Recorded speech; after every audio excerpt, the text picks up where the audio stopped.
Talk with me, talking with it's me. Mwah. Dan kayaknya untuk yang mungkin kalian nonton, karena paling banyak kebetulan episode bareng di pinggir kita ini, belum Bang Ropan. Ya, ketemu lagi dong kita ya. Selamat datang. Ya, Raisa, Safira, sehat semua ya. Alhamdulillah. Iya, Bang Ropan, mantap. gimana kabarnya hari ini? Aman semua pokoknya. Mantap. Persib kalah gimana, Bung?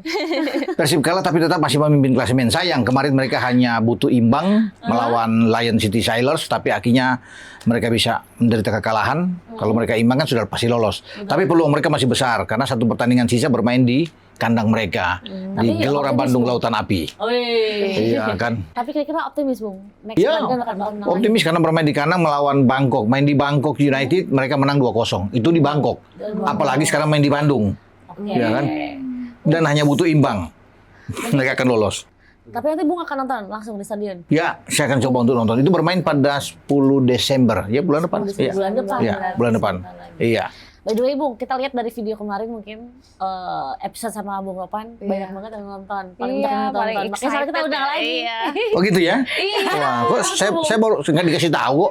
Saya baru tahu sekarang. Kalau nggak dibilang saya nggak tahu, iya kan? Oh iya. Banyak yang nonton. Nggak, bukan saya mereka nonton. Mereka nonton Safira sama Raisa. Itu yang lebih pemanis, yang lebih membuat viewers itu wah terkesima. Semua pingin nonton. Wah, Karena kan Bung Ropan ini namanya sudah melambung tinggi. Oh enggak lah, jangan. Biasa sedangkan aja. kita berdua yang belum paham masih di dasar sekali masih belajar gitu kan. Justru itu karena masih baru belajar jadi orang pingin tahu gitu dong. Bung, ini kan mungkin kemarin pas kita ketemu kan sempat bahas juga masalah pelatih ya. Dan sampai detik sekarang pun kita belum ada satu nama pasti nih. Kira-kira siapa pelatih timnas next setelah kemarin Patrick. Nah, kan muncul nih Bung di beberapa mungkin nama di media, di TikTok segala macam gitu kan. Ada 3 nama mungkin yang muncul. Ya. Ada Kapace, Giovanni sama katanya tuh pelatih Persib nih yang bakal naik jadi pelatih timnas. Boyan Hodak. Iya. Kira-kira menurut Bung sendiri di antara 3 itu Bung, sebelum kita bahas masing-masing ya, yang paling besar kemungkinannya nih untuk jadi penerus STY yang saya Bung Ropan ya akan jadi pelatih tim nasional. Saya dukung sih kalau itu ya. Oke, tadi intermezzo. Kalau bicara 3 Safira ya, memang betul itu yang lagi hangat. Kan 5, Pak Ketua juga bilang, Pak Erick Thohir, ada 5, dari 10 mengerucut jadi 5 pelatih kepala. Ada tim sekarang dibentuk oleh PSSI, berangkat ke Eropa untuk mewawancarai, menginterview pelatih-pelatih yang diinginkan itu. Dari PSSI? Ya, 5 tapi kan ketika ditanya belum bisa dijawab siapa pelatih-pelatih itu. Nah, Safira dan Raisa sudah bilang ini ada Timur Kapace, ya kan ada Giovanni Van Bronckhorst, dan kemudian Boyan Hodak. Ya, 3-tiganya oke. Cuma kalau Boyan Hodak ini pelatih Persib sulit. Kenapa? Karena pasti para boboto akan mempertahankan dia untuk tetap fokus di Persib Bandung. Karena mereka sebagai juara bertahan di Liga 1, sekarang sudah Super League. Itu tentunya ingin menjadi juara untuk hat-trick. Kan mereka back to back kemarin juara. Sekarang tidak boleh merusak konsentrasi dari Boyan Hodak untuk membesut Persib bisa menjadi juara. Sekarang sedang mengejar Borneo yang ada di atas. Kemudian mereka akan bisa menjadi juara grup di AFC Champions League 2. Ya, walaupun kalah kemarin dari Lion City Sailors, tapi sekarang mereka tetap punya peluang untuk bisa menjadi juara. Jadi Boyan Hodak masih akan tetap stay di Persib. Nah, sekarang Timur Kapace. Timur Kapace kemarin sudah datang ke Indonesia, bahkan sholat Jumat di Istiqlal. Ya kan? Banyak yang mengatakan bahwa ini yang cocok nih. Pelatih mantan dari Uzbekistan yang sudah mundur.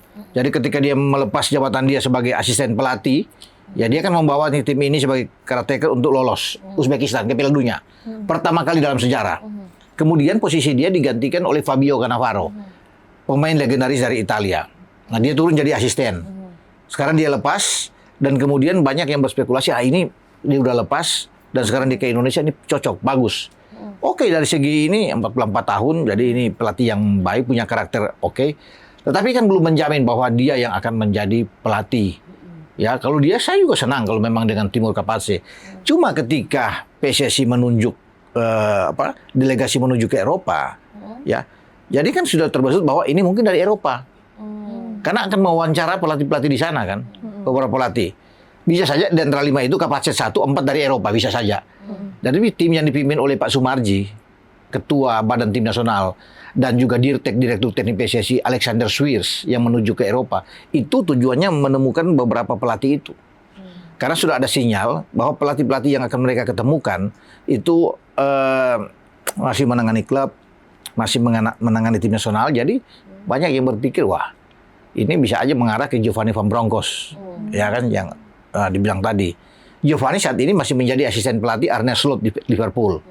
Liverpool lagi terpuruk dan banyak yang mengatakan bahwa ya dia cocok lah untuk bisa menangani. Mantan pemain tim nasional Belanda yang bagus, pernah main di Barcelona, di Arsenal, oke, di Rangers juga bagus, dan secara kepelatihan dia bagus. Terakhir dengan Besiktas, kemudian dia dengan Rangers pernah juara di Piala Skotlandia. Jadi kalau Giovanni yang diambil juga oke, 50 tahun dan baik. Cuma kan ada yang mengatakan Belanda lagi. Kemarin baru habis dengan Patrick Kluivert setelah dipecat ini. Tetapi beda kualitas antara Patrick Kluivert dan Giovanni itu beda. Nah, begini saya cerita ini, mungkin banyak yang belum tahu. Kenapa Patrick Kluivert itu jadi pelatih? Ketika Pak Erick Thohir sebagai ketua umum PSSI menuju ke Eropa, dalam hal ini ke Belanda, pasca STY itu dipecat itu, sebelum dipecat lah bahkan, di Desember, 25 Desember Natal, kan Giovanni Van Bronckhorst juga diundang. Jadi ada beberapa pelatih yang diundang termasuk PK Patrick Kluivert. Nah ini sejarahnya nih saya bilang. Nah Giovanni nggak bisa datang karena Natal kan, dia lagi bersama keluarga. Nggak akan bisa diganggu. Kalau di Eropa itu krusial. Karena mereka hanya punya waktu di Natal. Besoknya, biasanya di Eropa itu, apalagi di Inggris, ada namanya Boxing Day. Itu langsung bermain. Bayangin, habis Natal, tanggal 26 bermain. Di sana sudah begitu setiap tahun. Tanggal 1 free, tanggal 2 main bola. Udah. Nah, yang datang di restoran itu cuma 1 orang. Dari sekian, ada 3 atau 4 pelatih yang diminta, datang cuma 1. Siapa itu? Patrick Kluivert. Karena dia sedang mencari, nggak ada job.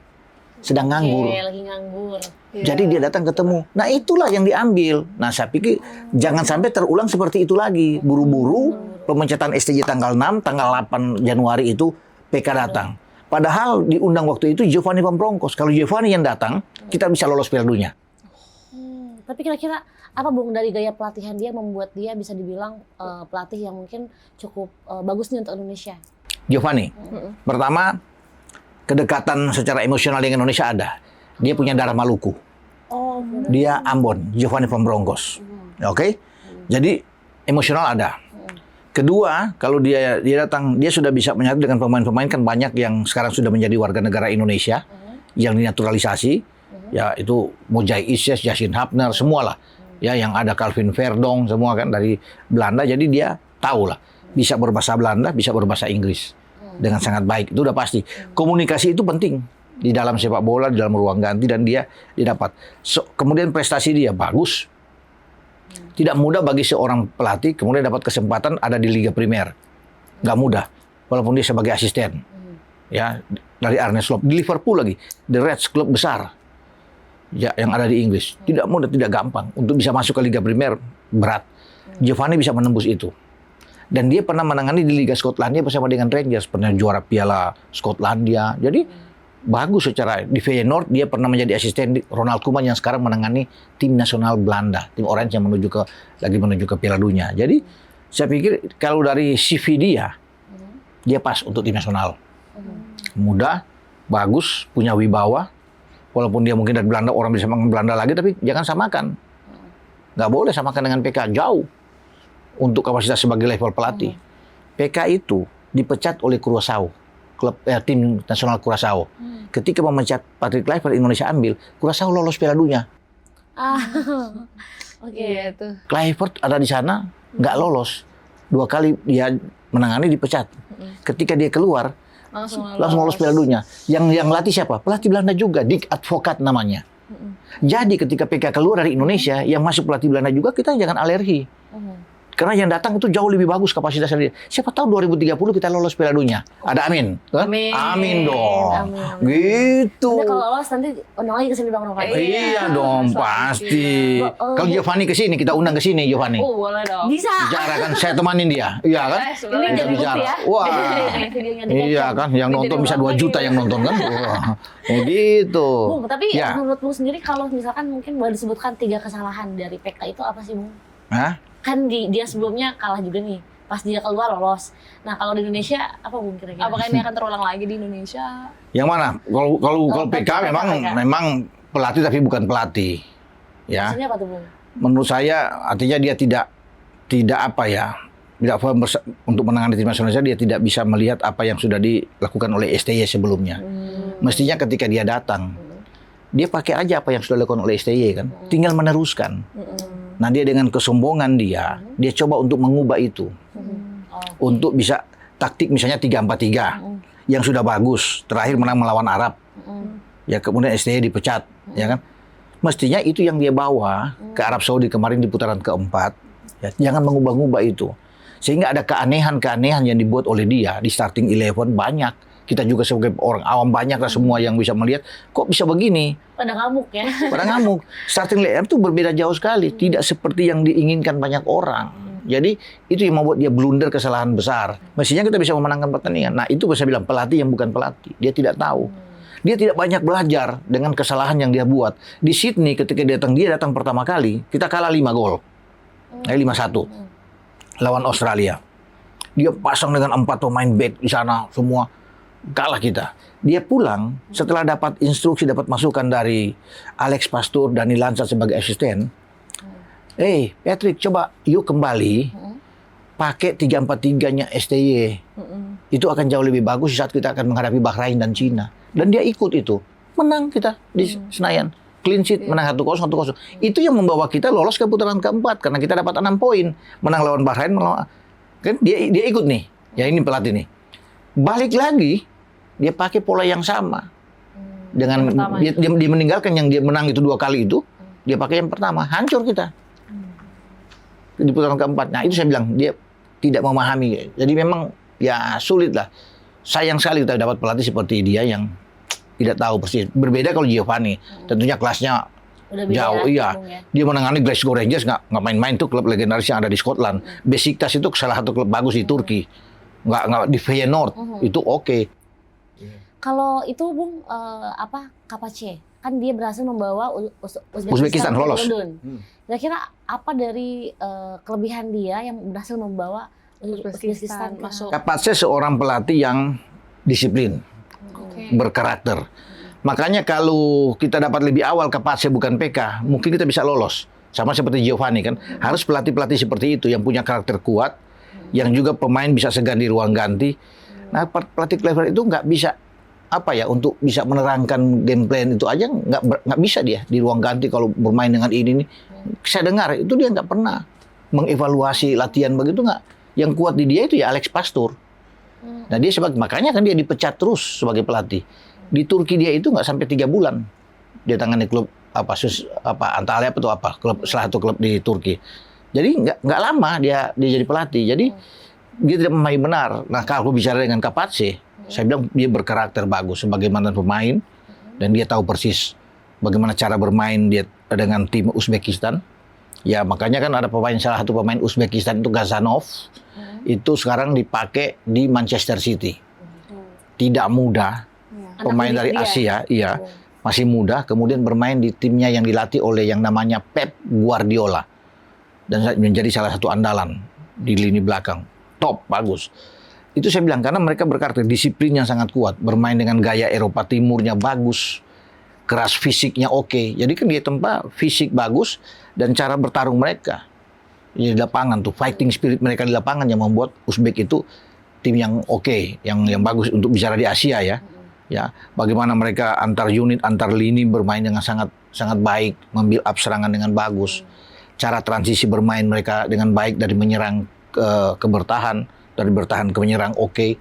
Nah, itu yang diciptakan oleh Kapace. Walaupun dia baru sebagai intern saat itu, tapi saya pikir itu bagus. Dan kalau dia jadi pelatih di kita cocok. Tapi ada minusnya nggak, Bung? Ya? Kan dari segi fisik, dari segi itu juga berbeda mungkin dengan Eropa Timur ya di Indonesia. Kenapa? Kalau akan ada minusnya nggak sih, plus minusnya? Untuk apa? Untuk jadi pelatih. Enggak, saya pikir kita kan belum coba, belum bisa melihat. Tapi kalau kita lihat dari video-video apa yang dilakukan, apa yang ditangani, ya ini pelatih yang saya pikir bahkan banyak yang mengatakan bahwa inilah cocok dia, itu hampir mirip-mirip dengan STY cara-cara dia melatih karena seorang pelatih itu pemain harus respect. Kemudian dia harus bisa di dalam ruang ganti itu dia bisa menguasai ruang ganti itu.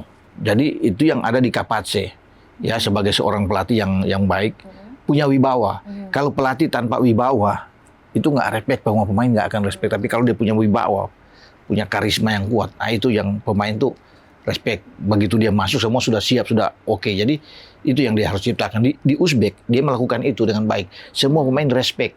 Nah kalau sudah pemain respect, tim itu akan bagus. Tapi apakah pemain Indonesia bisa mengikuti jejak Uzbek? Oh bisa, Pemain-pemainnya? bisa. Saya pikir bisa. Dengan kualitas saat ini kan level kita sudah ada di Asia itu sudah jadi ini sorotan pemain-pemain kita. Gitu. Bagus. Nggak begini ya, saya bilang. Sulit bagi tim-tim lain yang bisa mendapatkan pemain-pemain seperti kita. Misalnya begini, Jay Itzes bermain di Serie A dengan Sassuolo. Emil Audero bermain dengan Cremonese. Nggak gampang ada pemain di Indonesia kemudian ada bermain di Serie A. Di Asia Tenggara nggak punya tuh. Bahkan Arab tidak ada pemain bermain di Serie A. Misalnya itu ya. Irak tidak ada Serie A. Dan bagus kalau bisa dikatakan. Di Bundesliga kita punya Kevin Dix bermain di Borussia Mönchengladbach. Sebuah negara yang bisa mewakilkan pemain-pemain itu tampil di liga-liga top itu dan Indonesia bagus. Calvin Verdong di Lille di Liga Prancis. Kita nggak usah bicara dengan Eredivisie di Liga Belanda. Banyak kan Justin Hapner, Saradin James, banyak lah. Tapi yang menempatkan pemain-pemain di liga-liga top itu nggak gampang. Kita punya, makanya kalau Kapatse masuk, entah Giovanni masuk, siapapun itu, mereka senang dengan stok yang ada, dengan kemewahan tim kita. Kita bisa bersaing di level Asia. Apalagi kalau bicara dengan Uzbek, apakah bisa dengan Uzbek? Kalau Kapatse dia akan menerapkan apa yang dilakukan di Uzbek, dia akan terapkan di Indonesia. Tentunya dia tidak ingin malu kan, dia ingin mengangkat performa Indonesia untuk lebih baik. Apalagi dia bisa melihat ini nama-nama, wah, kan dia akan cek semua, dia akan riset semua, ini pemain berkelas semua, top semua. Dan kalau melihat kita bermain melawan Arab, melawan Irak, kita kan sudah levelnya sudah ada, kita nggak kalah 5-0, sudah nggak kalah lagi 7, nggak kebanding, ya kan, kalah 3-2 kemarin, kalah 1-0, jadi levelnya tuh ada di situ. Hanya kesialan aja buat kita gitu. Bung, sebelum kita berakhir nih segmen ini, kita pertanyaan terakhir. Kira-kira di antara dua pelatih tadi, Bung, kira-kira gambaran Indonesia ke depannya akan seperti apa, Bung, di antara keduanya? Apakah akan ada perbedaan atau gimana, Bung? Saya pikir kan masing-masing pelatih punya karakter, cara melatih. Ya. Mungkin Kapatse bisa saja juga dia lebih kuat dalam bertahan, misalnya untuk counter attack, ya. Bisa juga melakukan itu, ya, bermain agak sedikit pragmatis. Kalau Giovanni ini kan biasa, kalau dengan Belanda kita tahu bersama attacking footballnya kuat. Ya kan, bagaimana total footballnya bermain kuat. Dan dia ada sebagai pemain belakang wingnya juga oke. Dan mungkin akan menerapkan dengan gaya lebih enak penguasaan bola yang tinggi biasa. Dengan gaya sepak bola Belanda. Jadi berbeda memang. Tergantung dari masing-masing pelatih. Tapi kan kita bisa melihat bahwa ketika STY menangani tim ini dengan gaya counter attack juga jalan. Ya kan? Yang penting kita menang dalam sepak bola. Percuma kita bermain penguasaan bola 70%, kita nembak 20 kali ke gawang, 10 kena tiang, ya kan? Tapi kalah 1-0, ya kan? 10 kali kena tiang, mister, kita serang 2 hari 2 malam, ujung-ujungnya kita kalah.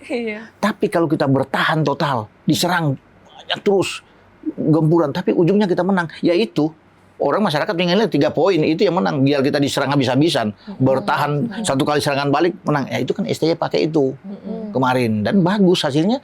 Oke, saya tidak bisa diteruskan, makanya saya bilang kalau sampai diteruskan oleh PK dengan cara STY, saya pikir akan jalan dengan bagus. Dia tidak akan mungkin dipecat kalau sampai bisa lolos paling tidak ke putaran kelima. Kita akan aman dia. Tapi karena dengan kekehnya dia, ya itu akan sulit. Tapi sudahlah, kita nggak usah bahas itu, sudah berlalu. Ya kita bahas ke depan aja. Ya apalagi dengan pelatih yang nantinya yang akan datang kita di sini, siapapun itu. Kalau Bung sendiri di antara dua itu favorit? Dua-dua bagus, menurut saya dua-dua bagus. Dua-dua bagus. Kapatse bagus, Giovanni bagus. Tinggal tergantung sekarang di PSSI-nya memilih yang mana. Ya pelatih yang mana yang akan kita dapatkan. Ya terserah PSSI aja lah. Oke. Berarti diserahkan ke PSSI. Jadi Bung Iya. mendukung dua-duanya ya. Bung? Dua-duanya saya dukung lah. Kalau Iya. kita gimana? Kita dua-duanya aja karena Ya nggak apa lah. Iya. dua-duanya karena kita belum cukup paham juga. Semoga Iya. setelah ini kita lebih paham lagi. Iya dong. Makanya kan Bung Roman memimpin kita. Iya. Betul. Oke, pemirsa, mungkin ini segmen pertama kita bahas masalah pelatih ya. Iya. Next kita akan bahas masalah AFC. Yes. Iya. Tuh. See you. Tunggu.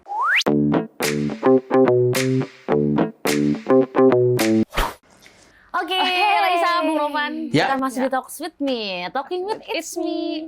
Nah, tadi mungkin kita sempat bahas masalah pelatih nih. Pelatih. Dan udah ada beberapa nama yang kita mungkin bahas tadi, Iya, sempat kita rinciin juga pembahasannya. Dan sekarang mungkin kita akan membahas yang menjelang dekat nih, mungkin kita, yakni ASEAN FIFA Cup Oke. 2025.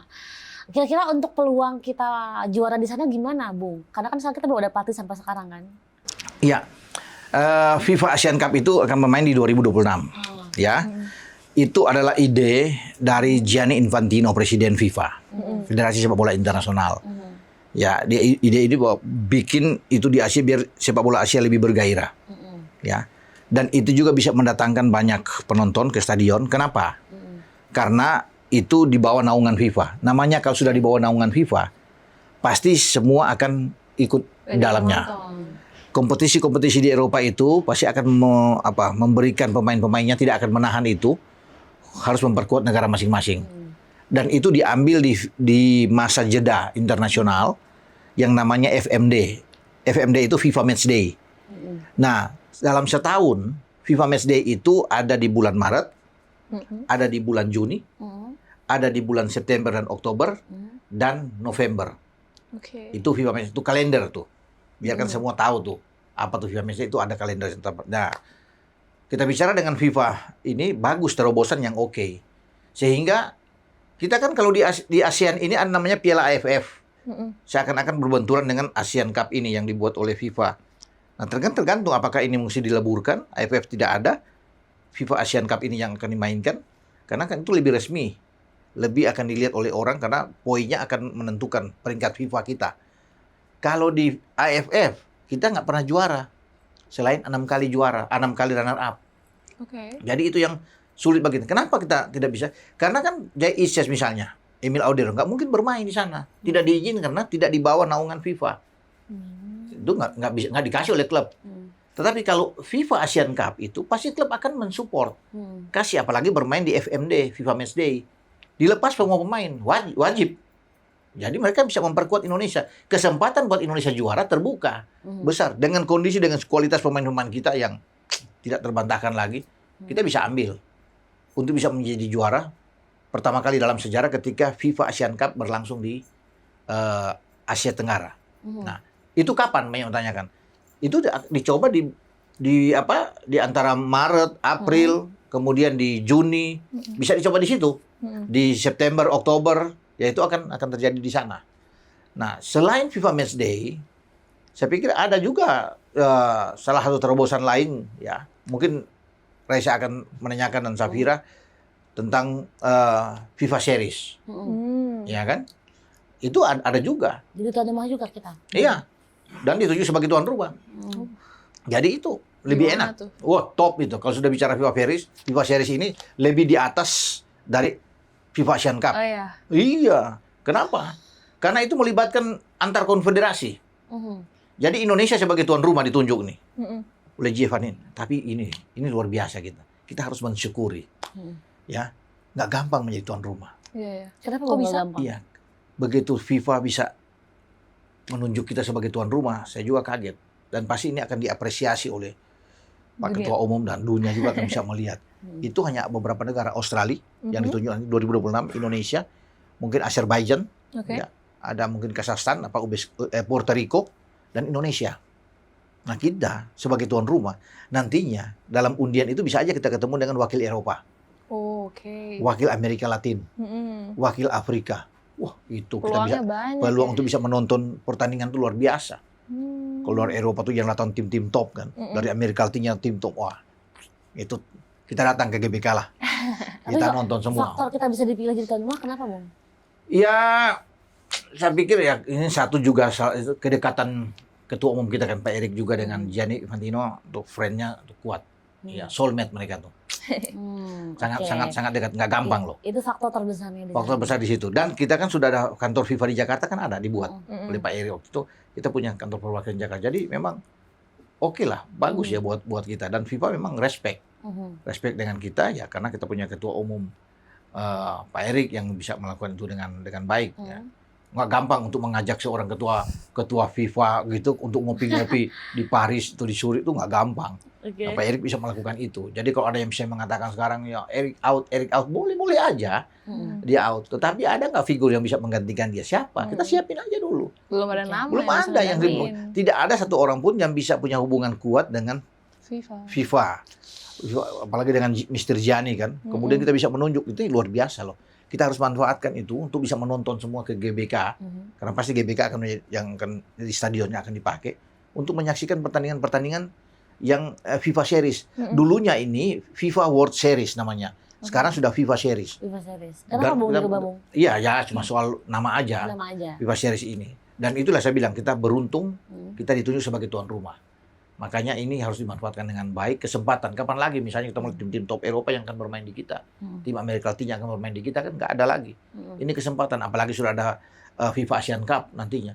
Nah kalau bicara dengan FIFA Series ini rencananya itu di antara antara Maret dan April. Tahun depan berarti. Tahun depan 2026. Nah itu di masa FIFA Day juga. Nah Asian Cup itu mungkin akan berlangsung di Juni misalnya atau di September, Oktober. FIFA Asian Cup yang tadi kita bahas. FIFA Series yang lebih dulu rencananya di situ. Nah itu bagus. Kalau FIFA Asian Cup itu 11 negara yang ikut. Ya, termasuk Indonesia, Timur Leste, Brunei Darussalam, Kamboja, Laos, Myanmar kan, Vietnam, Filipina, Singapura, Thailand, Malaysia. Nah, itu yang akan ikut semua. Tapi kalau di series ini yang lain nggak bisa ikut. Susah untuk ikut. Kecuali Indonesia sama wakil Eropa, sama wakil Afrika Selatan, wakil Amerika Latin atau Oceania. Nggak ada misalnya Vietnam di situ, Thailand akan di situ, nggak mungkin. Jadi cuma pilihan-pilihan. Itu pilihan dari FIFA yang akan pilih. Nah formatnya seperti apa nanti akan ditentukan pada bulan Januari. FIFA akan bisa melihat itu format seperti apa. Tapi yang pasti kita harus bisa menyambut FIFA Series ini dengan sukacita, dengan gembira. Gitu. Tapi kan jarak dari FIFA Series ke AFC itu kan deket-deket ya, Bung ya. Ini cukup gak sih kira-kira waktunya, sedangkan sampai detik ini kita belum ada pelatih untuk. Pelatih kan sudah nanti diumumkan. Tapi sekarang berarti diam-diam udah pada latihan. Sudah pelatih itu kan lagi digodok sekarang. Makanya saya bilang tadi di awal Pak Sumardi sebagai ketua BTN dan Alexander Swiers di DITEK itu sudah akan ditunjuk berangkat ke Eropa. Ada beberapa esko juga yang akan diajak. Tujuan mereka menginterview, kemudian secepat ini di bulan Desember ini paling tidak sudah diumumkan siapa pelatih itu. Nah dia mulai bekerja itu pada bisa saja di Januari 2026. Baru mulai kerja di Januari. Untuk menyambut bulan Maret yang kita bahas tadi, Maret April itu karena ada FIFA Match Day, FIFA Series. Nah dia sudah bisa melihat di situ. Jadi cukup waktu buat pelatih baru untuk bisa menangani itu. Itu waktu yang cukup, Bung. Cukup. Untuk semuanya itu. Iya. Apa ada salah satu yang diprioritaskan? Dua bagus, dua prioritas. Kalau FIFA Series itu kan di Maret. Kalau satu bermain di Juni nggak apa-apa kan. Dan wajib semua klub itu pada saat jeda internasional memberikan pemainnya, tidak boleh menahan, melepas untuk tim nasional.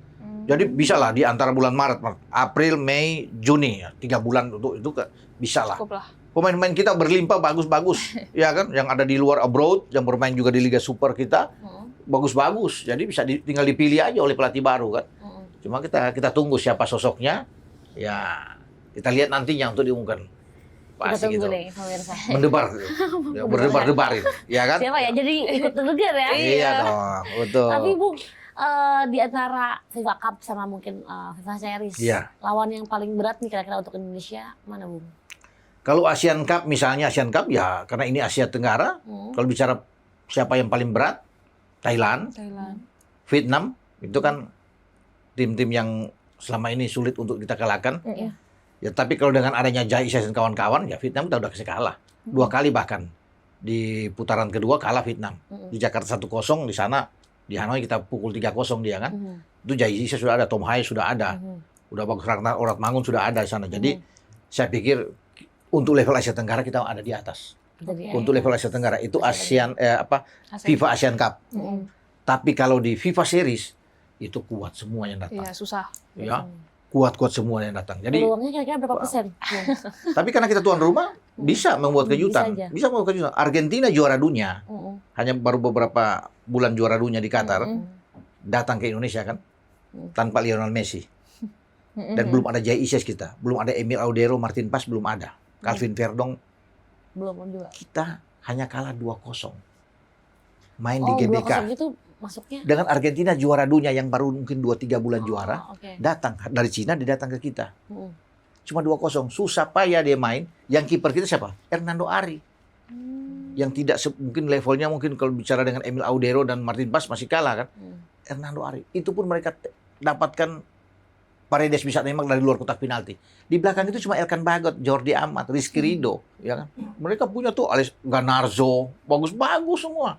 Argentina loh, cuma minus Di Maria sama Messi yang nggak datang. Selebihnya dibawa oleh Lionel Scaloni, pelatih mereka, bermain di Jakarta. 2-0 itu luar biasa. Untuk ukuran itu luar biasa. Orang bilang, ini Argentina kita bisa 10-0. Bisa berapa? Bagus. Argentina nggak mana bisa mau ini. Tapi kita 2-0. Nah itu baru begitu kan, contoh level. Sekarang kita sudah banyak. Sudah Jai ada, Calvin Verdong, Tom Haye, Joe Pelupesi, Ole Romani, sudah ada, Miliano Jonathan, bahkan sudah punya Kevin Dix. Apa yang kurang lagi? Dean James kita ada, Justin Hapner. Udah oke. Jadi kalau bermain dengan antar konfederasi, kita bisa membuat kejutan. Siapapun yang datang ke Indonesia bisa.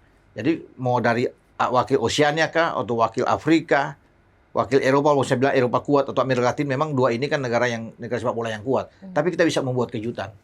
Kita bisa melawan mereka dengan kualitas yang ada saat ini. Apalagi kalau pelatih yang bagus, yang memang cocok dengan kita. Misalnya Giovanni Broncos Gio atau Capazze atau siapapun itu. Ya karena kan ada nama-nama lain juga. Ada yang bilang Jesus Casas lah, Paulo Bento lah, Portugal kan, Jesus Casas Spanyol kan. Itu bisa akan datang ya, siapapun itu. Saya pikir kalau dengan materi pemain seperti ini untuk di FIFA Series kita bisa membuat kejutan-kejutan besar. Gitu saya pikir. Iya. Oke. Tapi kelebihan untuk Indonesia, Bung, ketika jadi tuan rumah. Apa, Bung? Kelebihan untuk Indonesia yang mungkin manfaat yang akan kita dapatkan? Ya, kita pasti akan dapat banyak pelajaran kan dari situ. Pelajaran dari tim-tim yang kuat, ya seperti datang dari Eropa, dan kemudian kita bisa memanfaatkan ini sebagai ajang untuk pembuktian bahwa kita menjadi tuan rumah yang baik. Kan tidak mudah untuk ini. Kan ini sebagai ujian juga. FIFA juga akan melihat sebagaimana bagusnya Indonesia melakukan suatu penyelenggaraan yang baik ya. Semua tentunya, keamanannya, servis tim tamu yang datang kan, semua yang harus bisa dilihat. Tapi kita keunggulannya apa? Penontonnya oke. Jadi atmosfer GBK itu kan tahu sendiri kalau penonton itu kan ada ultras, ada La Grande, supporter-supporter kita bisa menyatu di sana, kemudian memberikan dukungan terhadap timnas.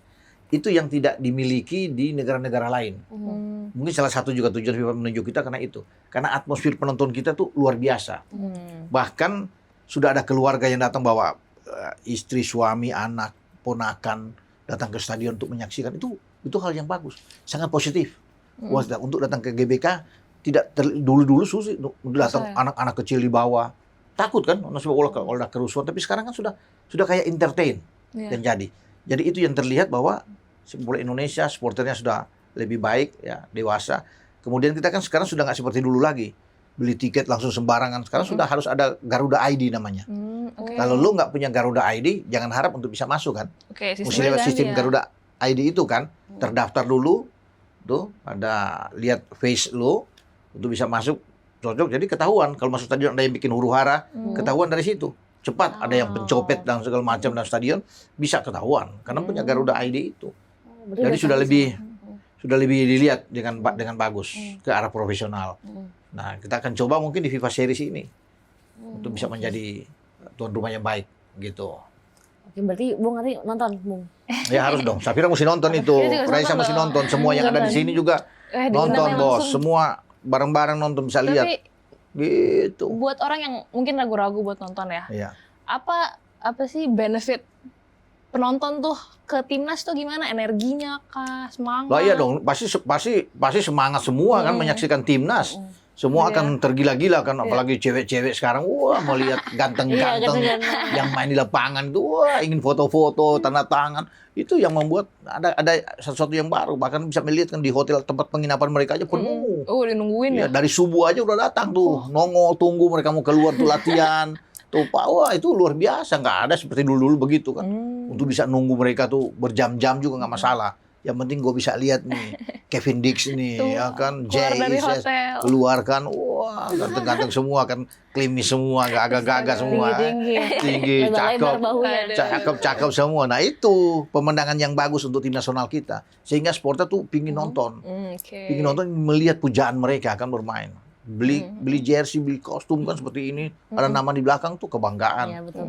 untuk itu lakukan. Begitu. Jadi manfaatnya untuk kita banyak, untuk tim nasional kita ini banyak lah nantinya gitu. Bung, kan di AFC ini mungkin lawan yang cukup tangguh itu dari Singapura sama Filipina ya, Bung.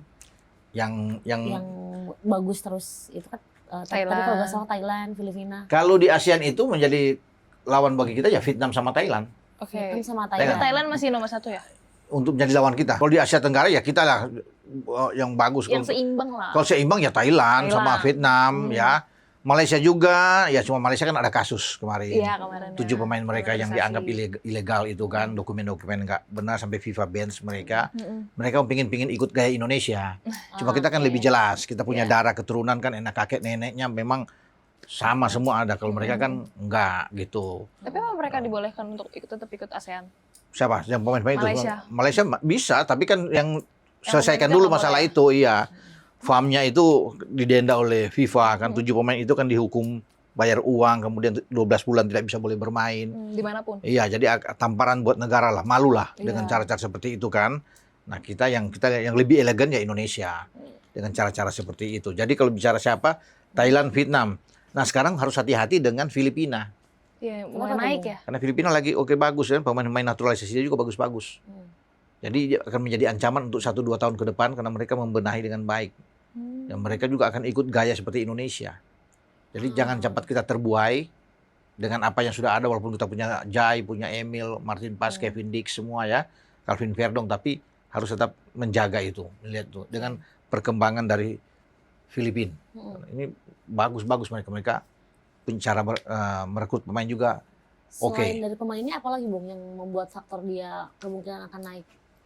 Ya iya, karena memang ya semua dari pemain mereka yang iya. yang rekrut, ya Oh. pelatih mereka yang bagus, ya kemudian dukungan dari federasi, semua kan itu harus ada dampaknya kan. Yaitu mungkin mereka bisa membentuk tim yang kuat. Itu aja, punya pelatih yang bagus, punya pemain yang bagus. Makanya mereka pilih yang terbaik. Karena mereka tahu sulit untuk bisa bersaing dengan Indonesia tanpa mereka merekrut pemain-pemain yang bagus. Akan diseleksi dengan baik oleh mereka sehingga bisa memberikan persaingan ke Indonesia. Karena semua mata sekarang tertuju ke Indonesia kan. Dengan ada pemain-pemain yang bagus yang kita bahas tadi, dengan Jai bermain di Serie A, ada bermain di Bundesliga, ada bermain di Ligue 1 Prancis, itu kan suatu hal yang luar biasa buat kita. Jadi sorotan buat Indonesia wajar lah. Gitu. Keren ya, berarti kita Iya termasuk deh. lawan yang mungkin cukup tangguh untuk mereka. Iya. Oke, pemirsa, kita akan kembali lagi setelah ini Raisa. Jadi jangan kemana-mana.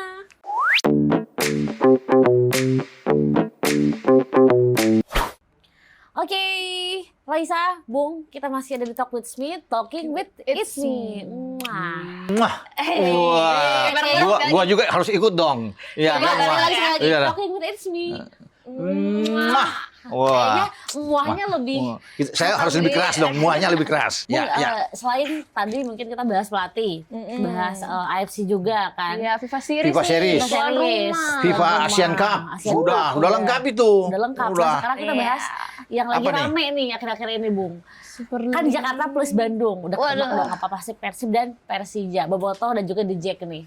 Kan masing-masing ada di urutan 2 dan 3, Bung. Di Liga Super kemarin. Pandangan Bung gimana, Bung? Ya ini tetap dari turun-temurun kan pasti kan ini persaingan yang tidak pernah akan berakhir. Ya kan, selalu akan ini boleh dikatakan kalau di Spanyol itu ada El Clasico. Wah, El Clasico itu mempertemukan antara Barcelona dan Madrid. Di 2 kota berbeda tapi kita satu di Catalunya, satu di ibu kota Madrid kan.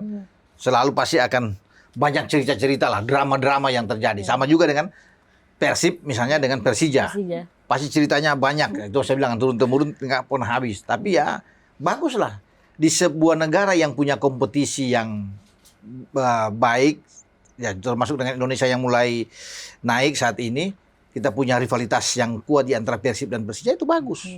Ya, di Surabaya ada antara Arema Malang dengan Persibaya Surabaya, itu bagus. Ya, atmosfernya kan enak. Ya, cuma tentunya harus dihindari adalah kekerasan, ya, kerusuhan. Tapi kalau rivalitas itu perlu untuk ditumbuhkan dari sisi yang positif. Sehingga ini kalau bicara ini ya rame, apalagi sekarang dua-duanya ada di atas. Persija ada di posisi kedua, Persib Bandung di posisi ketiga. Persib Bandung sebagai juara bertahan, back to back kemarin mereka juara. Dan sekarang mereka coba mengincar untuk hat-trick bersama dengan Boyan Hodak, ya pelatih mereka. Dan ini yang menarik, dua-duanya ada di posisi 3 besar, tapi mereka harus bisa mengejar satu tim yang ada di luar Jawa yang sedang terbang tinggi, yang sulit tersentuh dalam 11 pertandingan. Borneo FC, Kalimantan. Itu mereka gas habis musim ini. 11 laga 11 menang, 33 poin tanpa terkalahkan. Sekalipun Ya, iya. Persija sekarang 26 poin. Ya, 7 poin berarti di belakang Borneo. Tapi sudah 12 pertandingan mereka main. Borneo baru 10. Yang bisa mengejar itu adalah Persib Bandung. Yang mengejar Borneo. Yang bisa mengejar karena Persib tuh 10 pertandingan kalau salah ya mereka bisa main. Tapi poin mereka 22. Jadi masih punya kesempatan untuk bisa mengejar. Walaupun saya pikir memang agak sulit juga kalau bisa melihat tren positif dari Borneo yang sedang bagus-bagusnya, ini perlu perjuangan.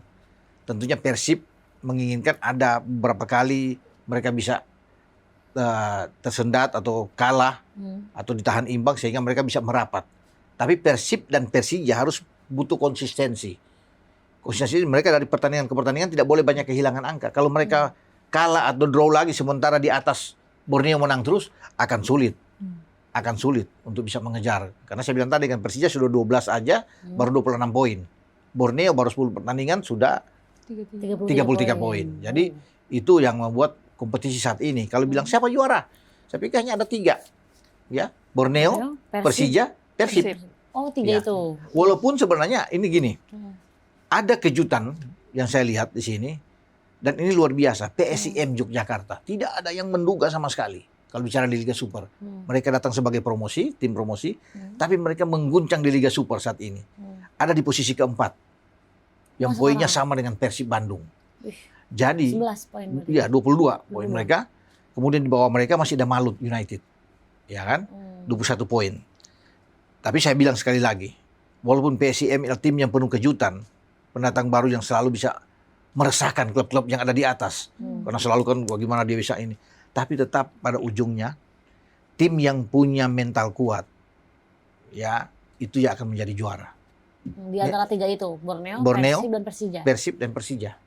3 itu menurut saya yang nantinya akan saya sih mengharapkan bahwa ada kejutan, misalnya PSIM tiba-tiba yang ada yang menduga tiba-tiba juara. Kan itu luar biasa.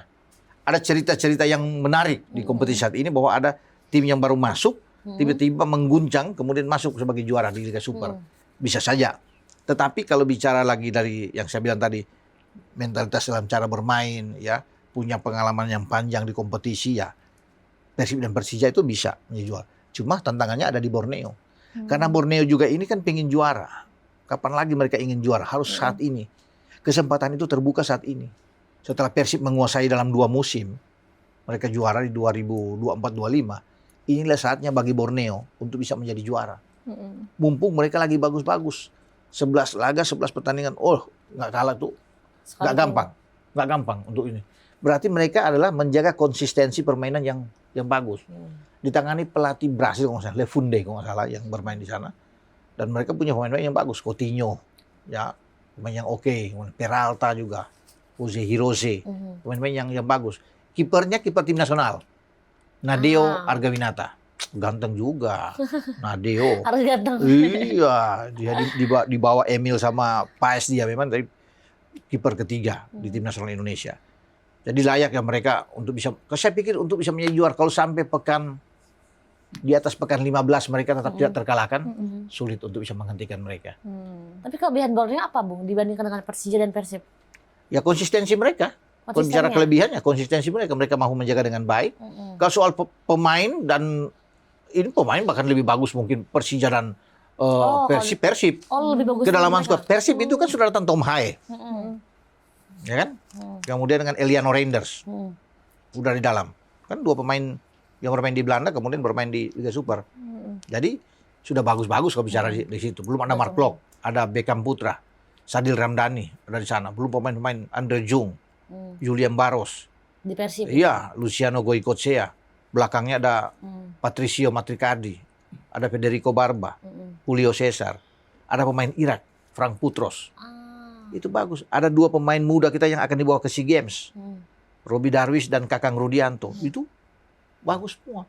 Secara kualitas tuh kedalaman skuad antara starting 11 yang ada di bench Persib oke. Persija dari Skrido, Jordi Amat. Bagus kan? Nah, Witan Sulaiman itu bagus-bagus. Ada Doni Tripamungkas yang sekarang diambil oleh coach Indra Safri untuk memperkuat tim U22 ke SEA Games. Jadi itu bagus. Ya, ada Raihan Hanan, pemain muda yang juga akan dibawa ke SEA Games. Jadi memang ini tim kalau secara kedalaman itu bagus. Ya, dibandingkan dengan Borneo, tapi Borneo itu saya bilang menjaga konsistensi dengan sangat baik. Fighting spirit bagus, dan mereka bermain dengan apa yang diinginkan oleh Lefunde sebagai pelatih. Mereka jalankan dengan baik. Mereka fight terus dalam setiap pertandingan. Kelebihan mereka fight setiap pertandingan. Ya, bagus. Berarti bisa dibilang pelatihnya juga mungkin cukup bagus Ya pasti. Kalau pelatih nggak bagus, nggak mungkin mereka 11 pertandingan 11 menang toh. Jadi mereka punya pelatih yang oke, yang dijalankan semua taktik, strategi dari Lefunde itu dijalankan dengan baik oleh tim asuhannya di lapangan. Jadi itu berjalan dengan bagus. Pertanyaannya, ya Safira dan Raisa, siapa tim pertama yang mampu menghentikan mereka? Borneo itu. Borneo. Nah itu yang menarik, ya kan? Setelah mereka mengarungi 11 laga tanpa terkalahkan, unbeaten ini, nah itu mesti tunggu siapa yang bisa melakukan, bisa mengalahkan. Ya semua punya kesempatan, tapi kan ini butuh memang perjuangan yang luar biasa. Kalau bermain di kandang mereka, saya pikir sulit untuk bisa mengalahkan mereka. Bermain di kandang mereka, di luar kandang aja mereka selalu menang. Apalagi di kandang mereka. Tapi kalau tim yang bisa mengalahkan mereka ya itu. Kalau nggak Persija, Persib, karena punya kedalaman skuad yang bagus. Malut United juga tim yang oke. Malut United, yang kemarin pada musim kemarin berada di peringkat ketiga. Kan musim kemarin itu Persib, Dewa, yang sekarang lagi terpuruk, sudah nggak Dewa lagi dia sekarang, karena udah terpuruk. Dan kemudian Malut, ketiga itu yang di atas. Nah sekarang yang memberikan tekanan itu Malut yang ada di peringkat kelima, yang masih oke, konsisten. Dewa udah ambruk di bawah saat ini. Jadi ya mereka-mereka ini yang punya harapan untuk bisa mengalahkan Borneo, termasuk dengan PSIM. Makanya kita tunggu PSIM membuat kejutan itu kan terhadap Borneo. Kalau di antara Persib dan Persija sekarang kira-kira timnya yang lebih kuat yang mana, Bung? Ya. Dari segi permainan, pelatihnya mungkin. Pelatih sebenarnya sama, cuma ya Boyan Hodak ya pelatih yang sudah teruji kan. Secara back to back kemarin Persib bisa menjadi juara. Pemain juga hampir sama. Hampir sama, berarti imbang ya? Dari Ya, kekuatan imbang. Ya. Semua klub sekarang membeli pemain dengan bagus untuk bisa menjadi juara. Ya termasuk dengan Persib, karena Persib punya kepentingan bukan saja di Liga Super, mereka punya kepentingan ada di AFC Champions League 2, di mana mereka sekarang sedang memimpin klasemen. Kemarin kalah dari Lion City Sailors. Sayang mereka cuma butuh imbang. Kemudian mereka kalah dengan 3-2 dari klub Singapura tersebut. Sempat leading 2-1 ketika Andre Jung bisa membuat gol, tapi kemudian dibalikin oleh Syawal yang membuat gol mereka dan Lopez yang membuat gol ketiga. Nah itu karena kelihatan di belakang agak kurang begitu solid. Setelah Federico Barba dari Italia tidak bermain karena sebelumnya kena demam waktu lawan Selangor. Nah di belakang hanya Julio Cesar dan Matricardi. Kemarin saya lihat dalam tayangan saya saksikan itu belakangnya agak tidak kuat memang. Tidak kuat. Dapat bola-bola panjang yang membuat gol pertama yang dibuat oleh Lennart Tai itu yang membuat ketinggalan pemain Matricardi dan juga dengan Julio sehingga dia bisa membuat gol pertama. Gol ketiga juga begitu. Kecuali gol kedua dari Sailors yang saya pikir ini agak berbau offside, tapi ya play on semua disahkan ya gol. Tapi gol pertama Sailors dan gol kedua itu karena rapuhnya belakangnya itu nggak kuat ya untuk bisa mendapatkan bola-bola lambung dari belakang, kemudian tuh ada speed yang terjadi gitu. Jadi akan diperbaiki oleh Boyan Hodak sebagai pelatih, bisa melihat ini.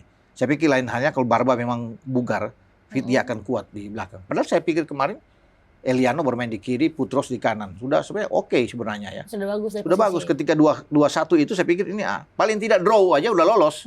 Karena kan mereka butuh imbang. Apalagi menang. Dibalikin. Jadi situasi yang berbeda. Di Selangor mereka ketinggalan 2-0 dulu, Persib. Kemudian bisa membalikan keadaan jadi 3-2. Itu yang membuat mereka ada. Tapi, begini, menariknya untung di sini, ketika Persib kalah kemarin, dalam pertandingan yang berbeda, di luar dugaan Selangor mampu menahan Bangkok United 1-1, main di Bangkok. Itu yang menolong Persib, menyelamatkan Persib tetap berada di atas.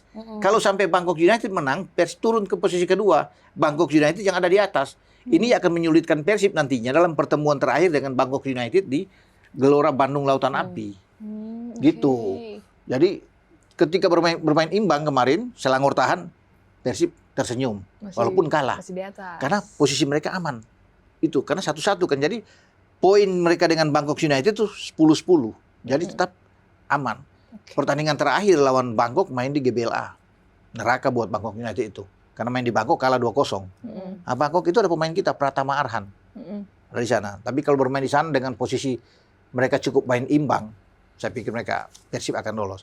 Kalau imbang, sudah pasti lolos Persib sama Bangkok United, 11 poin. Tidak bisa dikejar oleh Sailors, Lion City. Lion City berdoa terus, semoga Persib kalah. Persib kalah dari Bangkok. Mereka bisa menang, karena yang dihitung adalah head to head. Kalau Persib kalah, mereka kan 7 poin nih. Lion City. Persib 10, Bangkok 10. Kalau sampai Lion menang lawan Selangor, Bangkok Lion City akan 10 poin juga. Hitung head to head, karena dihitung head to head kalah Persib karena bermain di Persib draw 1-1, kemudian mereka menang 3-2 kemarin kan.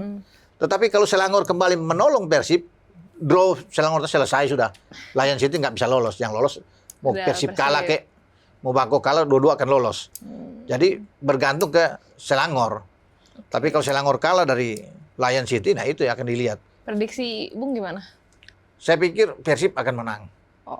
Nggak draw. Tetap nomor 1. Karena main di GBLA ya, main dengan Bangkok kan. Main di sini Dari Persib tuan akan rumah menang. ya? Tuan rumah mereka menang. Karena kan mereka di sana aja clean sheet 2-0. Main di Bangkok loh. Dalam tekanan tuan rumah Persib bisa menang. Masa main di sini draw aja nggak bisa. Makanya kalau ditanya saya lihat akan menang.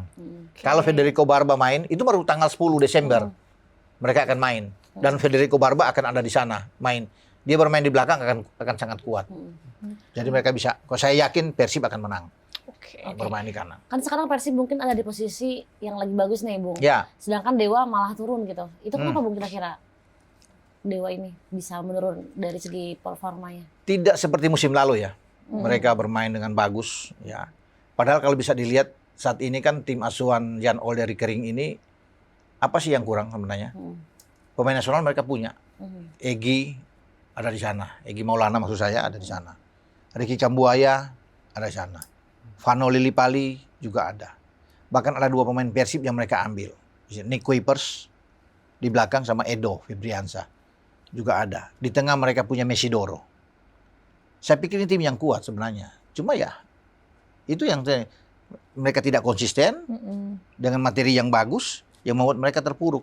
Sulit untuk bisa melihat tim yang lagi oke pada musim lalu, ada di peringkat kedua, seperti Dewa ini, tapi kemudian sekarang ada di peringkat ke-14. Jauh juga. Mereka cuma dengan 10 poin. Bahkan 12 pertandingan, 3 kali menang, 8 kali kalah, 1 kali imbang. Itu buruk. Untuk ukuran tim yang punya kedalaman skuad yang bagus, yang saya bilang tadi dengan beberapa pemain nasional, ya kan ada Vano, ada Ricky Kambuaya, ada Egy di sana, tapi kemudian mereka keluar dari 10 besar dengan 8 kekalahan. Bahkan 5 pertandingan terakhir, kalau nggak salah ya, 5 pertandingan terakhir mereka tuh kalah terus. Jadi itu yang membuat ada PR besar bagi Jan Olderi Kering ini untuk bisa membesut, mengevaluasi Dewa. Jangan sampai Dewa tergerus terus sampai ke zona merah, ke zona degradasi. Nah, itu akan berbahaya buat mereka. Jadi ya mumpung masih ada waktu, ya paling tidak mereka bisa masuk lagi ke 10 besar. Atau paling tidak ada di 5 besar atau 6 besar di akhir musim, itu sudah bagus bagi Dewa. Tapi perlu perjuangan. Dengan kalah 8 kali tuh saya juga nggak habis pikir, sulit untuk berkata-kata. Iya kan, bahwa tim yang bagus kemudian mereka akan ada di bawah. Kemudian kita bisa melihat PSIM yang biasa-biasa saja, Yogyakarta ada di peringkat ke-4. Itu kan luar biasa gitu loh. Padahal mereka tidak punya pemain-pemain top seperti yang ada di Dewa. Nah, tapi itulah sepak bola. Ya kan? Sulit kita bisa membayangkan tuh, bisa yang terjadi. Ya begitu memang. Nggak ketebak ya. Susah ketebak, iya kan? Gitu. Tapi prediksinya Bung, kira-kira kalau misalkan diperbaiki dari segi konsistensinya apa sih? Konsistensi. Konsistennya. Iya. Iya, betul. Apakah akan naik lagi Bung atau tidak?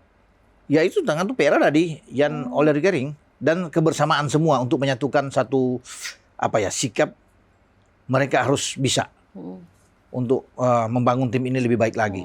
Ya, saya pikir kalau soal materi nggak usah diragukan lagi kalau bicara dengan Dewa. Nggak usah diragukan. Tinggal mengembalikan kepercayaan diri mereka. Oke. Ya, dari hal-hal yang terpuruk yang sulit mereka dapatkan kalah. Nah, itu mereka harus, ini pelatih yang tim kepelatihan itu official kemudian manajemen itu, ayo dong, bangkit dong. Masa kita dengan materi seperti ini kita kok urutan 14. Ya kan? Nah, itu motivasi seperti itu karena yang dibutuhkan oleh sebuah tim dengan materi pemain yang bagus adalah dorongan motivasi dari manajemen, dari pelatih untuk mengembalikan semangat lagi itu, semangat mereka. Ayo, kita bisa.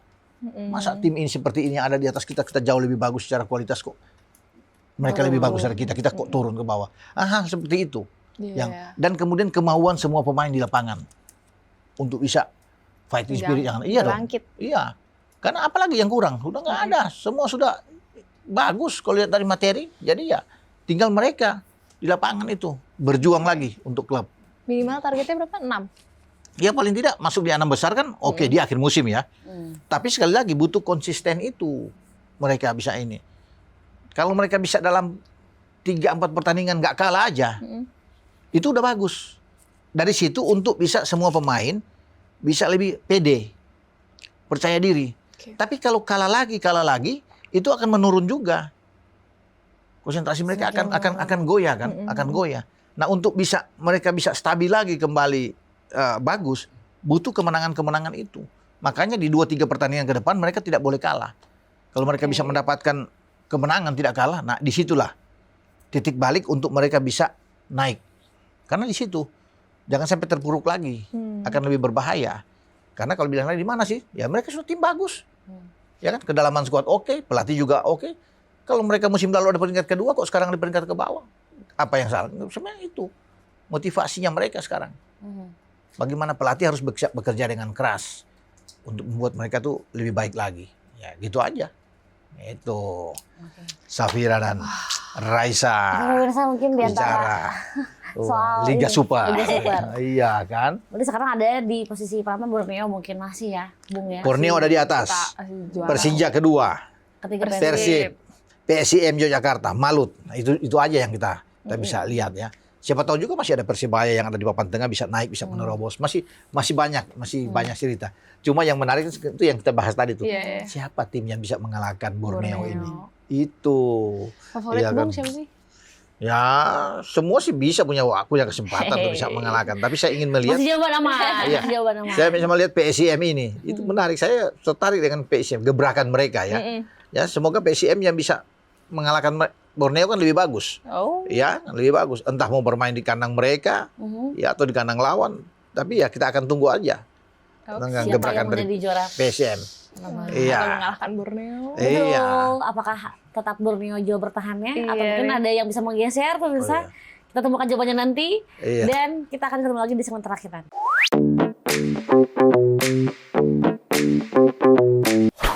Oke. Rai, sekarang kita sengaja emang naruh ini di segmen terakhir. Karena mungkin ini akan menjadi yang cukup panjang dan menarik juga, yakni Piala Dunia 2026. Mungkin kita agak sedih karena Indonesia kemarin gagal untuk join to the club ya. Dan sekarang kita bahas mungkin sama Bung.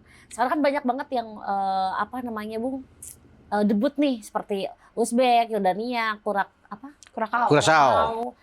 Itu menurutmu di antara mereka yang akan menjadi tim hiburan yang mana nih, Bung? Sebelum ke sana, saya perlu bilang nih ke Raisa, jangan sedih dong. Jangan sedih. Masa Indonesia jangan sedih, tetap harus semangat. 2030. Memberikan 2030 masih ada. Harusnya. Ya karena memang target blueprint itu kan 2030 atau 2034 kalau lolos. Cuma kemarin itu mumpung timnas kesempatan itu ada ketika kita lolos putaran ketiga, bisa kita ambil ini. Semoga kita bisa lolos. Masuk putaran keempat, semoga kita lolos. Makanya kan ambil pemain-pemain yang top-top yang bagus bisa mengisi, tapi ternyata kita gagal juga. Ya kan, itu belajar dari situ. Nanti ke depannya tentu jauh lebih bagus. Dengan harapan yang kita bahas di awal, pelatihnya yang top. Entah dia Timur Kapatse atau Barat Kapatse, ya kan? Atau Giovanni Van Bronckhorst. Kita tunggu saja. Kita tunggu. Pokoknya tim kita berharap yang terbaik untuk bisa lolos ke Piala Dunia. Tapi by the way, Bung belum dapat bocoran kan siapa di belakang? Pelatih ya? Belum Belum ya? ada bisikan. Udah ada bisikan apa? Belum ada sih. Oh, belum. ada sih. Saya udah coba-coba tanya-tanya tapi belum ada. Belum boleh katanya. Tidak boleh mendahului. Wah, sudah jangan mendahului. Biarlah PSSI akan mengumumkan itu katanya. Oke. Wah, tapi saya sudah menebak-nebak sih siapa itu ya, tapi nanti aja lah. Nanti aja. Jangan Berarti sana. nanti next time kesini lagi. Oh iya dong, sudah Apa sudah ada. ada? Oh, Kalau sudah pelatih ada sudah namanya. terpilih, nah kita bicara lagi di sini. Mantap. Bagaimana di ke depan? Sekarang kita kembali ke tadi pertanyaan itu kan. Piala Dunia. Siapa Dengan menjadi itu tim hiburan? Pendatang-pendatang baru yang top, ya kan? Ya ada Uzbek baru pertama kali dalam sejarah, Curaçao juga, Jordania tidak ada yang menduga. Itu ketika Jordania lolos yang membuat pelatih Jordan Jesus Casas yang kita sekarang mau dipanggil di tim nasional juga kita kan, itu dipecat. Oke. Ya karena kan Irak dianggap kalah bersaing dengan Jordania. Sehingga Graham Arnold yang tadinya juga pelatih Australia dipecat menangani Irak. Tapi Irak sekarang ada di posisi sudah di 5 di kelima di round kelima mereka lolos kalahin Uni Emirat Arab. Tapi mereka masih akan bersaing dengan Bolivia kalau mereka satu garis dengan Bolivia. Saya semoga mereka bisa membuat kejutan Irak ya itu bisa lolos. Yang mengalahkan kita 1-0 itu. Iya. Sayang waktu itu, sayang sekali kita 1-0 kalah ya. Nggak Padahal kita sedih, Bu. padahal kita lagi bagus-bagus waktu itu lawan Irak itu ya. Lawan Irak. Aduh, itu kalau kita bisa draw lawan Arab, draw lawan Irak kita lolos. Bisa loh. masuk loh. Masuk kita loh. Kalau kita 3-3 dengan Arab, Iya. draw dengan Irak 1-1, waduh, aman kita tuh. Tapi ya udahlah, Tipis-tipis. Iya, ya. udahlah, yang lalu biarlah berlalu. Iya, lihat ke depan. Iya kan, ke depan. Jadi kalau bicara dengan tim-tim ini, semoga mereka tidak jadi sebagai tim yang menghibur saja, datang ke Piala Dunia, ada kejutan-kejutan. Tapi biasanya begitu, tim newcomer atau tim-tim baru ini hanya akan menjadi pemanis untuk membuat kejutan. Oke. Ya, kejutan tuh bisa mungkin ada. Tapi pada endingnya, pada puncaknya nanti yang akan juara mereka-mereka juga. Mereka-mereka tuh siapa sih? Ya, Jerman misalnya, ya kan? Prancis, Spanyol, Argentina, Brazil, mungkin Inggris. Jadi tim-tim yang sudah pernah menjadi juara dunia, itu yang nantinya akan menjadi juara dunia di 2026. Mereka lagi. Tidak ada lagi tim lain. Pegang omongan saya saat ini. Oke. Ya, jadi Jerman, Jerman. Prancis, Argentina, Oke. Brasil, ya kan? Spanyol, Inggris. Ya kan? Inggris, Mungkin. yang sudah pernah jadi juara dunia. Ya, kalau Italia lolos, Italia kan sekarang lagi suram, Iya. kalah lawan Norwegia kemarin. Oke. Erling Haaland kawan-kawan hajar 4-1, mereka malu besar. Mereka harus memulai lagi dari playoff. Sayang sekali Italia mengulangi lagi pada 2022 di Qatar mereka nggak lolos. Kalah dari tim yang baru Makedonia Utara. Jadi apakah sekarang mereka mau lolos atau nggak? Aduh, mau nangis juga Italia. Tim yang punya nama besar kan, ya 4 kali juara dunia. Aduh, sayang. Tapi saya berharap mereka lolos. Jadi tim-tim itu yang akan menjadi Mereka juara. lagi. Tidak ada akan tim lain. Oh bisa aja, nggak mungkin. Untuk menerobos dominasi Argentina, Brasil, Spanyol, Prancis, Jerman, Inggris. Inggris lagi bagus-bagusnya sekarang. Nggak kalah. Bahkan mungkin nggak kebobolan bagus tuh di bawah pelatih Jerman. Thomas Tuchel mereka. Harry Kane dan kawan-kawan lagi Untuk oke. dari Jerman. Iya. Tapi biasanya Inggris tuh begitu. Kalau di kualifikasi, Cakep. itu susah untuk dibilang mainnya bagus. Begitu sampai di event resmi, keok juga. Kenapa Bu? Apa karena mental? Selalu begitu. Ya bisa juga. Mental. Pintar juga. Safira bicara mental juga. Padahal mereka menjadi juara dunia tahun 66 terakhir juara dunia. Tapi kesininya. Kalau bicara di kualifikasi Inggris nggak ada matinya, nggak ada obatnya. Juara terus. Ini seperti sekarang. Terkalahkan. Lolos untuk bikin gol aja di mereka satu aja susah mau bobol di gawang Inggris. Benar. Itu naiknya luar biasa. Tapi lihat nanti di turnamen. Habis. Mungkin nggak sempat ke final, ambruk. Nggak bisa ke semifinal langsung misalnya begitu. Polanya gitu ya. Iya, jadi makanya sekarang yang akan menjadi juara itu saya bilang tadi, walaupun Inggris pengen menjadi juara, yang akan menjadi juara yaitu Argentina, Brasil, Prancis, Spanyol, Jerman. Itu yang kuat. Di antara nama-nama itu saya mengesampingkan Italia dan Inggris saya nggak begitu ini ya. Kecuali mereka ke final baru kita bisa mengharapkan bahwa bisa juara. Ke final dulu. Tapi kalau masih dari awal 5 negara tadi yang saya bilang yang bisa. Oke. Belanda gimana, Bu? Ya. Tim Belanda nih. Belanda oke juga, cuma Belanda kembali mental juga. Belanda juga. nggak pernah juara dunia Iya. juga. Itu kan susah kan. Tapi kalau Belanda ke final, kemungkinan untuk juara ada. Makanya saya bilang ke final dulu.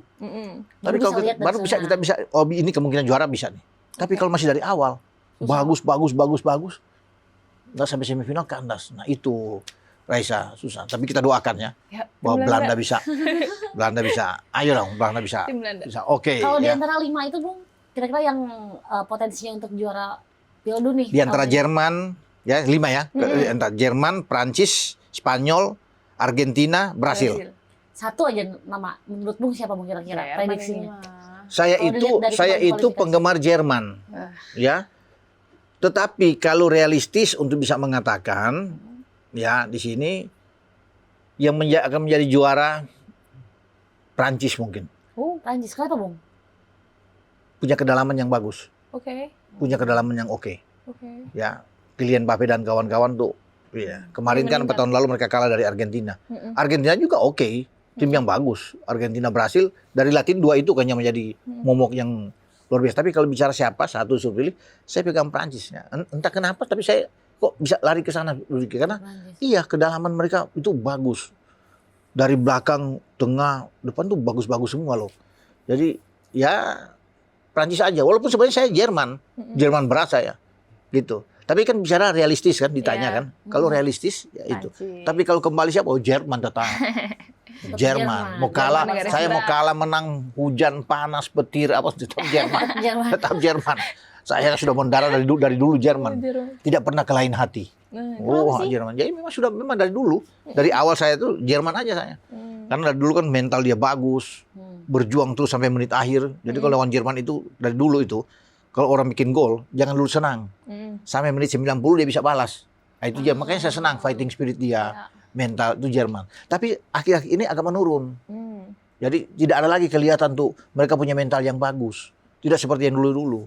Nah itu saya agak kecewa juga melihat kan. Kemarin lawan Slovakia aja di grup sempat kalah. Main di Slovakia. Walaupun kemarin mereka terakhir menang 6-0 juga lawan Slovakia.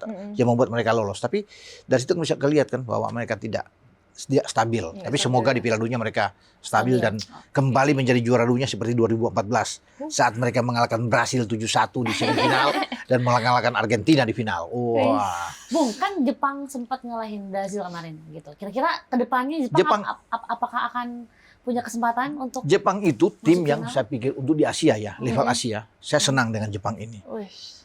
Mereka itu tim yang bagus ya untuk mengalahkan Brasil, itu membalikan keadaan dari ketinggalan 2 ke 3.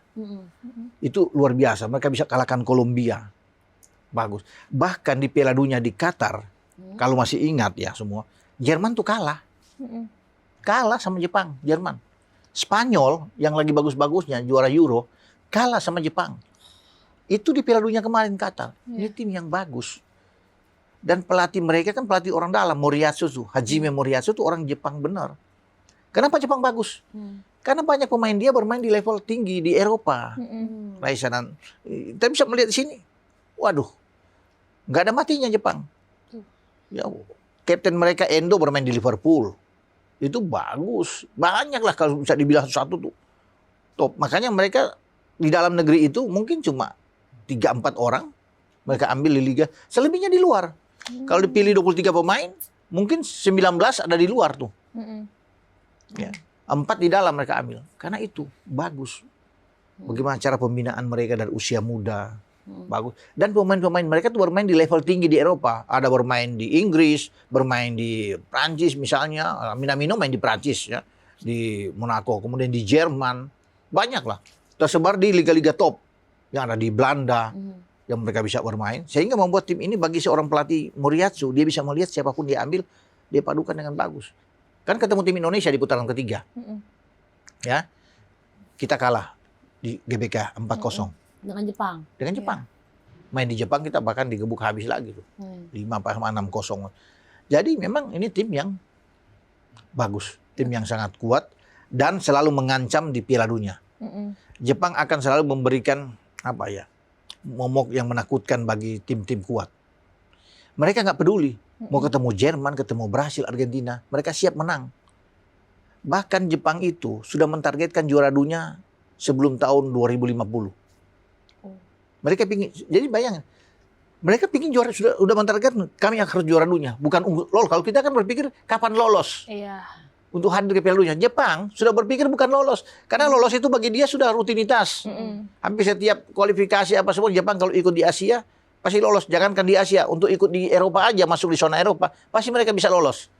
Sekarang Jepang sudah memikirkan tuh jauh lebih besar ke depan. Target mereka juara dunia. Paling tidak 2050 katanya juara dunia. Bahkan sebelum 2050 mereka sudah mencanangkan juara dunia. Jadi jangan heran kalau di 2026 ini mereka membuat ledakan kejutan-kejutan besar. Itu jangan heran. Bahkan saya pikir nggak sampai 2050 mereka sudah bisa menjadi juara dunia. Kalau melihat kualitas mereka. Saat ini Jepang dalam top perform yang sangat bagus. Jadi 2026 memungkinkan mereka untuk bisa membuat kejutan besar. Karena level mereka yang oke. Sampai 2030 juga berbahaya mereka. Begitu. Kalau dibandingkan dengan Safira. Korsel, gimana, Bung? Korsel masih di bawah Jepang. Masih di bawah. Masih Jauh jauh. banget ya. Korsel sulit mengalahkan Brasil dalam pertandingan persahabatan apapun. Tapi Jepang bisa mengalahkan tim-tim kuat. Itu saya bilang tadi kan, Jerman, Spanyol mereka pukul di Piala Dunia kemarin di Qatar. Jadi mereka sudah selevel. Bayangkan mereka sudah selevel dengan Jerman, sudah selevel dengan Prancis, Brazil, Argentina.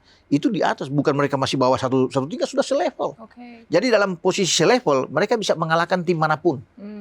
Oke. Tapi di antara 5 negara itu yang Jerman, Prancis dan teman-temannya, tim mana, negara mana yang mungkin bisa menjadi lawan yang susah nih buat Jepang? Enggak, semua Jepang lawan. 5-5 itu Jepang punya potensi untuk bisa mengalahkan. Oke. Karena Spanyol mereka sudah kalahkan di Piala Dunia. Jerman mereka sudah kalahkan. Brasil mereka sudah kalahkan. Mungkin tinggal Prancis dan Argentina yang mereka harus lawan. Tapi pasti Argentina akan hati-hati sekali. Mereka akan berhitung ketemu dengan Jepang. Begitu juga dengan Prancis. Mereka akan sangat berhitung untuk menghadapi Jepang. Karena mereka tahu Jepang itu dihuni oleh pemain-pemain yang punya talenta oke, punya skill, punya teknik yang bagus. Sehingga memungkinkan mereka untuk bisa membuat kejutan untuk mengalahkan, misalnya ketemu Prancis, bisa mereka kalahkan Prancis. Ketemu Argentina, bisa mereka kalahkan Argentina. Jadi ya, semua harus siap untuk menghadapi Jepang. Tim yang di Asia yang mereka takutkan bukan Korea Selatan, bukan Irak, bukan Iran, bukan Arab Saudi, tapi Jepang. Yang mereka sangat berhitung dengan Jepang. Karena tadi itu, kemampuan mereka, pemain-pemain mereka, level cara bermain mereka sudah sama dengan tim-tim yang ada di Eropa dan tim-tim yang ada di Amerika Latin. Jadi ya, tidak boleh sekali-kali menganggap remeh Jepang. Karena kita akan lihat nantinya di 2026. Mereka berada di grup manapun dalam undian, itu mereka akan sikat. Mereka akan hajar habis. Itulah Jepang. Tapi yang harus diadopsi dari Indonesia, dari Jepang, Bung, oleh Indonesia apa, Bung? Ya, benahi dulu kompetisi. Ya, kita usia dini aja, kompetisi belum ada. Jepang kan itu sudah terstruktur dengan baik. Ya, lama mereka seperti sekarang ini. Ya, mereka walaupun sebelumnya juga mungkin saja mereka belajar dari Indonesia. Ya, mungkin di 30-40 tahun lalu ya. Tapi saat ini sudah levelnya mereka sudah berlari terlalu kencang. Sudah jauh level. Bahkan itu mereka nggak perlu lagi pelatih luar kan. Cukup dengan pelatih dalam negeri. Hajime Moriyasu itu pelatih mereka sendiri. Jadi mereka sudah mengorbitkan bukan saja pemain tapi pelatih juga. Kalau dulu mereka masih dapat pelatih-pelatih dari luar. Untuk belajar itu mungkin di 10-20 tahun lalu masih pelatih-pelatih dari luar. Tapi kesininya itu sudah pelatih dari Jepang sendiri. Nah, itu menggambarkan bahwa sebuah negara itu maju dalam sistem pembinaan mereka dari level usia muda, dari grassroots mereka. Itu naik. Lihat aja Jepang, usia 17 bagus, usia 20 bagus, 23 bagus. Bagus sampai ke tim senior mereka bagus. Dan kalau sudah di level U20 sampai U23, mereka sudah punya proyeksi itu untuk bisa mengirim pemain itu bermain di luar. Jadi bukan bermain lagi di dalam. Kompetisi mereka J-League itu bagus. Tetapi mereka mengirim pemain yang keluar dari J-League itu main di Eropa dengan luar biasa. Dan klub-klub Eropa itu memantau J-League-nya. Jadi pemain-pemain yang tahu mereka ambil. Inggris kayak Bundesliga, Italia atau siapapun, Spanyol. Mereka lihat. Karena kompetisi yang berkualitas seperti Jepang itu melahirkan banyak pemain-pemain yang bertalenta besar. Apalagi masih muda kan. Misalnya 20-21 tahun itu langsung direkrut. Nah, itu membuat Jepang itu hidup sampai saat ini. Nah, kita perlu belajar banyak ya. Kalau mau ditanya ikut sama, kita mesti perlu belajar banyak ya dari sana. Tim putrinya juga bagus. Makanya sekarang kan ada kerjasama antara PSSI dan Federasi Sepak Bola Jepang. Ya, tukar-tukar ilmu lah. PSSI ingin mengadopsi ilmu mereka. Apa sih yang membuat sampai mereka maju seperti pertanyaan tadi. Nah, itu sekarang lagi dicoba oleh Oh, berarti sudah PSSI dilakukan? sudah dilakukan ya. Oke. Kerjasama itu antara pihak Federasi Jepang dan Indonesia. Jadi kita sekarang yang belajar ke mereka. Jadi kalau ditanya, saya bertanya, apa yang perlu ikuti? Ya itu kita mau ikutin cara mereka. Sistem mereka mengelola klubnya bagaimana, bagusnya, kan pembinaan mereka bagaimana. Gitu sampai ke level tim nasionalnya bagaimana. Itu akan diserap oleh kita. Ya nggak apa-apa, belajar. Bagi tim yang lebih maju kita kan bagus. Ya nggak ada salahnya. Nah gitu. Kalau Safira. sama Maroko gimana, Bung? Ya. Maroko. Maroko kemarin kan membuat kejutan besar di 2022. Ya, tim yang sangat bagus, tetapi kan menjadi tantangan buat Maroko apakah mereka bisa mengulangi lagi hal yang sama nantinya di 2026. Nah, itu butuh konsistensi. Tapi kalau bicara dari pemain, Maroko bagus. Ya, ada Ashraf Hakimi, pemain yang oke, pemain belakangnya banyak membuat gol. Terakhir di PSG dia. Ya, ada Hakim Ziyech, pemain yang bagus. Dan mereka kan banyak pemain naturalisasi juga sama seperti kita. Jadi tidak murni semua pemain-pemain yang ada di dalam kompetisi, tapi banyak, mungkin lebih dari 10, bahkan lebih dari 15 itu pemain naturalisasi. Dan itu yang membuat mereka kuat. Kemarin di Piala Dunia di Qatar sampai menembus ke 4 besar, itu yang membuat mereka tuh solid.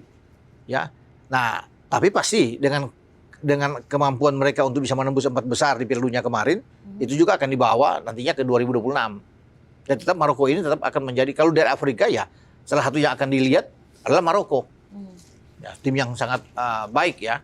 Nah, kalau dari Asia kita udah bahas tadi Jepang. Jadi ya, dua tim ini yang oke kalau bisa dikatakan dengan Maroko bagaimana ya. Semoga Maroko bisa sama seperti 4 tahun lalu. Tapi apakah bisa terus bisa mempertahankan, itu yang kita akan tunggu dengan Maroko. Gitu. Berarti bisa dibilang Maroko sama Jepang bisa lawan yang cukup kuat Ya, juga. Iya dong. Bung. Dari Afrika tuh diwakili oleh Maroko, dari Asia tuh dengan Jepang. Dan pasti dua ini levelnya sudah sama dengan Eropa. Kalau Jepang kita bilang sama tadi dengan Brasil, Argentina, Jerman semua, Marokonya juga sama. Karena pemain-pemain mereka itu banyak bermain di luar sama seperti Jepang.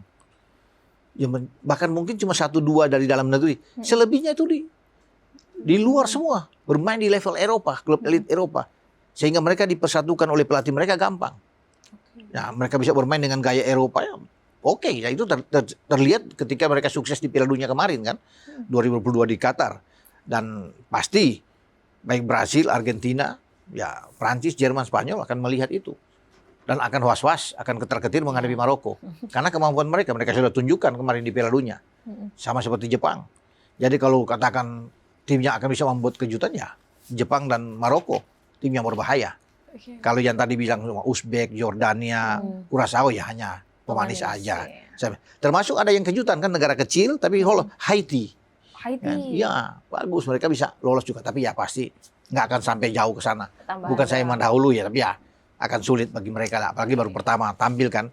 Ini ajang Piala Dunia beda sekali. Jadi ya saya pikir itu hanya Maroko dengan Jepang yang akan bertahan untuk sampai ke level yang lebih atas, untuk masuk ke fase selanjutnya, misalnya ke 32 besar, 16 besar, 8 besar. Nah itu Jepang ada di situ dengan Maroko, gitu. Bung, terakhir mungkin sebelum kita close episode ini, pemirsa, kira-kira untuk di tahun 2030 apa yang harus disiapkan oleh Indonesia, Bung, supaya mungkin kemungkinan kita lolos besar?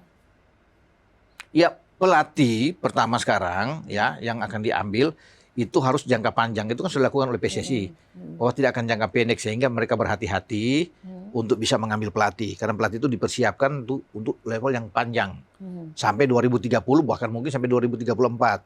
Memutar roda kompetisi dengan baik di semua jenjang, tentunya itu yang perlu. Dan pasti tetap masih akan ada mungkin misalnya pemain-pemain yang diambil naturalisasi penambahan itu. Kalau untuk bisa mencapai target ke sana, mungkin 1-2 lagi akan ada ya untuk penambahan pemain. Kemarin saja kalau kita bisa lolos, itu akan ada 1-2 pemain lagi akan diambil naturalisasi untuk bisa memperkuat. Kita nggak lolos. Tapi itu mungkin naturalisasi belum di stop, masih akan ada ke sana, tergantung pelatih siapa yang akan masuk itu sampai ke 2030, karena target kita itu di Piala Asia kita bisa bertanding di sana, akan ada di mungkin masuk 16 besar atau 8 besar itu target yang di 2027 ya.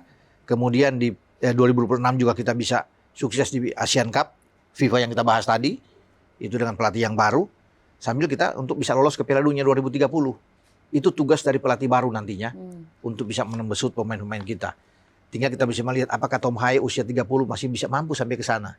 Ya kan? Jordi Amat sudah dengan kepala 3 bisa ke sana. Joe Pelupesi juga bisa ke sana. Nah itu yang tiga pemain ini yang masih akan dia. Tapi selebihnya yang lain masih muda-muda. Masih memenuhi syarat untuk sampai ke 2030 dan kita bisa punya hasrat bisa lolos ke Piala Dunia. Begitu. Oke. Safira dan Raisa. Iya, Thank you iya. banget. Sama-sama. Sudah Safira, hadir di sini. sama-sama Raisa. Iya. Yang kedua kali semoga jangan Iya. sampai. Siapa tahu kita nanti akan ada rencana kita nobar, Betul, ya, nobar. live reaction. Gak lupa kopinya. Nah, saya tinggal menunggu Saya kopi, gorengan ya. adukan kopi itu kan, ui, Adukan kopinya. Nanti kita sedap siapkan. sekali. Kita live reaction Indonesia FIFA Series, beh, top benar itu, ya. Jadi sana air putih dulu ke payung ya. Iya. Oke, pemirsa itu dia episode kita kali ini. Jangan lupa like, comment, and subscribe. See you next episode Talk With Me. Bye-bye. Oke.